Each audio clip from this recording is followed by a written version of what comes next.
ಪ್ರೀತಿಯುಳ್ಳ ದೇವಜನರೇ, ನಿಮ್ಮೆಲ್ಲರಿಗೂ ಬೇಗನೆ ಬರಲಿಕ್ಕಿರುವ ಯೇಸು ಕ್ರಿಸ್ತನ ಶ್ರೇಷ್ಠವಾದ ನಾಮದಲ್ಲಿ ವಂದನೆಗಳು. ಶಾಲೋಮ್, ನಿಮಗೆ ಸಮಾಧಾನವಾಗಲಿ. ಈ ದಿನ ದೇವರ ವಾಕ್ಯದ ಜ್ಞಾನಕ್ಕಾಗಿರುವಂಥ ವಿಷಯ ಎಲ್ಲ ಒಳ್ಳೆಯದೇ ಆಗುವುದು. ಅದಕ್ಕೆ ಆಧಾರವಾಗಿ ರೋಮಾಪುರದ ಬರೆದ ಪತ್ರಿಕೆ 8ನೇ ಅಧ್ಯಾಯ 28ನೇ ವಚನ. ಇದಲ್ಲದೆ ದೇವರ ಸಂಕಲ್ಪದ ಮೇರೆಗೆ ಕರೆಯಲ್ಪಟ್ಟು ಆತನನ್ನು ಪ್ರೀತಿಸುವವರ ಹಿತಕ್ಕಾಗಿ ಎಲ್ಲ ಕಾರ್ಯಗಳು ಅನುಕೂಲವಾಗುತ್ತದೆ ಎಂದು ನಮಗೆ ಗೊತ್ತದೆ. ದೇವರ ಮಕ್ಕಳ ಜೀವಿತದಲ್ಲಿ ಎಲ್ಲವೂ ಒಳ್ಳೆಯದೇ ಆಗುವುದು.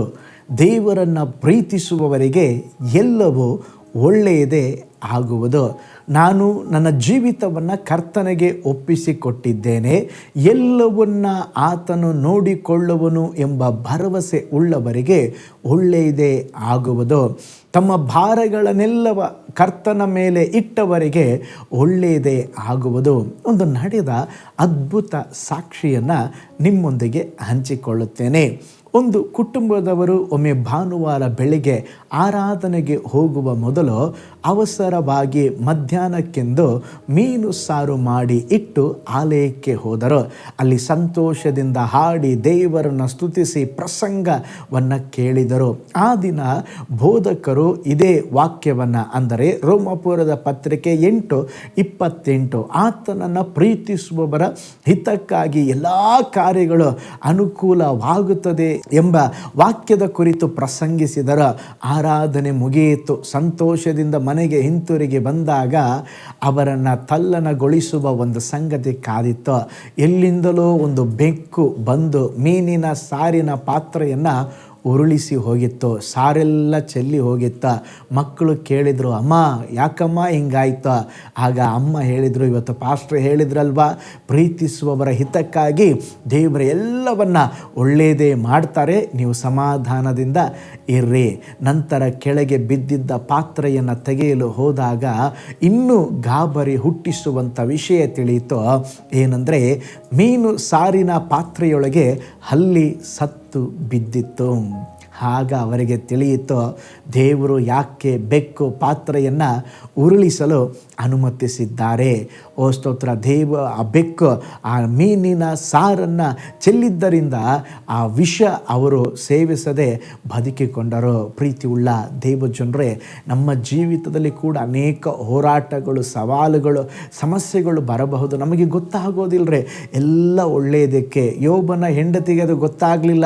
ಒಂದೇ ದಿನ ಎಲ್ಲರೂ ಮಕ್ಕಳು ತೀರಿ ಹೋದರು, ಆಸ್ತಿ ಎಲ್ಲ ನಷ್ಟವಾಯಿತು. ಆಗ ಅವಳು ಹೇಳ್ತಾ ಇದ್ದಾಳೆ, ನೀನು ದೇವರನ್ನು ದೂಷಿಸಿ ಸಾಯಿ. ಅವಳಿಗೆ ಗೊತ್ತಿಲ್ಲ, ಆದರೆ ಯೋಬನಿಗೆ ಗೊತ್ತಿತ್ತು, ನನ್ನ ದೇವರು ಏನು ಮಾಡಿದರೂ ಒಳ್ಳೆಯದಕ್ಕೆ ಮಾಡ್ತಾರೆ. ಅದಕ್ಕೆ ಓ ಸ್ತೋತ್ರ, ಎಲ್ಲವನ್ನ ಕಳ್ಕೊಂಡಂಥ ಯೋಬ 42ನೇ ಅಧ್ಯಾಯಕ್ಕೆ ಬರುವಾಗ ತಿರುಗಿ 2ರಷ್ಟು ಎಲ್ಲವನ್ನ ಪಡೆದುಕೊಂಡ. ಓ ಸ್ತೋತ್ರ, ಎಲ್ಲ ಕೆಟ್ಟ ಸಂಗತಿಗಳು ಹೋಗಿ ಯೋಬನ ಜೀವಿತದಲ್ಲಿ ದೇವರು ಎಲ್ಲದನ್ನ ಒಳ್ಳೆಯದನ್ನೇ ಮಾಡಿದರು. ಪ್ರೀತಿಯುಳ್ಳ ದೇವಜನರೇ, ನಿಮ್ಮ ಜೀವಿತದಲ್ಲಿ ಸಹ ಎಂಥ ಸಂದರ್ಭವಿರಲಿ, ಎಂಥ ಸನ್ನಿವೇಶವೇ ಇರಲಿ, ಕರ್ತನು ನನಗೆ ಒಳ್ಳೆಯದು ಮಾಡ್ತಾರೆ, ನನ್ನ ಮಕ್ಕಳಿಗೆ ಒಳ್ಳೆಯದು ಮಾಡ್ತಾರೆ, ಕೆಲಸದ ವಿಷಯದಲ್ಲಿ ನನಗೆ ಒಂದು ಒಳ್ಳೆಯದು ಆಗುತ್ತೆ ಎಂಬುದಾಗಿ ದೇವರನ್ನ ನಂಬ್ರಿ, ದೇವರನ್ನ ಆಶ್ರಯಿಸ್ರೆ, ನಿಶ್ಚಯವಾಗಿ ದೇವರು ನಿಮ್ಮ ಜೀವಿತದಲ್ಲಿ ಕೂಡ ಅದ್ಭುತವನ್ನು ಮಾಡುವರು. ಕಣ್ಗಳನ್ನು ಮುಚ್ಚೋಣ, ಪ್ರಾರ್ಥನೆ ಮಾಡಿಕೊಳ್ಳೋಣ. ಪರಲೋಕದಲ್ಲಿ ವಾಸ ಮಾಡುವ ನಮ್ಮ ತಂದೆಯಾದ ದೇವರೇ, ನೀನು ಒಳ್ಳೆಯ ದೇವರು, ಒಳ್ಳೆಯದನ್ನೇ ಮಾಡುವ ದೇವರು. ಅಪ್ಪ, ನಿನ್ನನ್ನು ಪ್ರೀತಿಸುವವರ ಹಿತಕ್ಕಾಗಿ ಎಲ್ಲ ಕಾರ್ಯಗಳು ಒಳ್ಳೆಯದಾಗ್ತದೆ ಎಂಬುದಾಗಿ ನಿನ್ನ ವಚನ ಹೇಳಿದ ಹಾಗೆ ನಮ್ಮ ಜೀವಿತದಲ್ಲಿ ಕೆಲವೊಂದು ಕಾರ್ಯಗಳು ನಮಗೆ ಅರ್ಥ ಮಾಡಿಕೊಳ್ಳಲು ಆಗುವುದಿಲ್ಲಪ್ಪ, ಆದರೆ ನೀವೆಲ್ಲವನ್ನು ಒಳ್ಳೆಯದಕ್ಕೆ ಮಾಡಲಿಕ್ಕಿದ್ದೀರಾ. ನಾವು ನಿಮ್ಮನ್ನು ನಂಬ್ತೇವೆ. ವಿಶೇಷವಾಗಿ ಈ ವಿಡಿಯೋ ವಾಚ್ ಮಾಡುತ್ತಾ ಇರುವ ಎಲ್ಲ ಕುಟುಂಬಗಳಲ್ಲಿ, ಎಲ್ಲ ದೇವ ಜನರಲ್ಲಿ ಅಪ್ಪ, ಒಂದು ಒಳ್ಳೆಯದು ಸಂಭವಿಸಲಿ. ಅವರನ್ನು ಕಾಡಿಸುವ, ಪೀಡಿಸುವ ಎಲ್ಲ ದೇವರ ಸೋಲಿನ ಅನುಭವಗಳು, ಸಮಸ್ಯೆಗಳು ನೀಗಿ ಹೋಗಲಿ ಎಂಬುದಾಗಿ ನಾನು ಪ್ರೇಯರ್ ಮಾಡ್ತೇನೆ. ಕುಟುಂಬವಾಗಿ ನೀವು ಬ್ಲೆಸ್ ಮಾಡಿರಿ, ಯೇಸುವಿನ ಹೆಸರಿನಲ್ಲಿ ತಂದೆಯೇ, ಆಮೇನ್.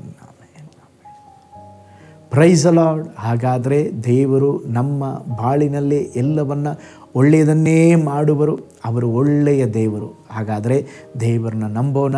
ದೇವರೇ, ನೀವು ನನಗೆಲ್ಲವನ್ನು ಒಳ್ಳೆಯದನ್ನೇ ಮಾಡಲಿಕ್ಕಿದ್ದೀರಾ, ನಿಮ್ಮನ್ನೇ ಆಶ್ರಯಿಸ್ಕೊಂಡಿದ್ದೇನೆಂಬುದಾಗಿ ಹೇಳ್ರಿ.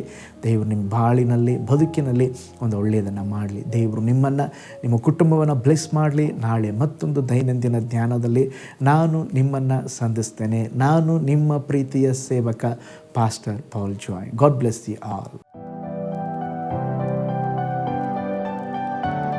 ಕರ್ತನಲ್ಲಿ ಪ್ರಿಯರೇ, ಈ ಸಂದೇಶ ಮತ್ತು ಪ್ರಾರ್ಥನೆ ನಿಮಗೆ ಆಶೀರ್ವಾದಕರವಾಗಿದ್ದರೆ, ದೇವರು ನಿಮ್ಮನ್ನು ಪ್ರೇರೇಪಿಸಿದರೆ, ನಂಬಿಕೆಯಿಂದ ಸಾಗುವ ಈ ಸೇವೆಗೆ ನಿಮ್ಮ ಅಮೂಲ್ಯವಾದ ಕಾಣಿಕೆಯನ್ನು ಬಿತ್ತಿರಿ.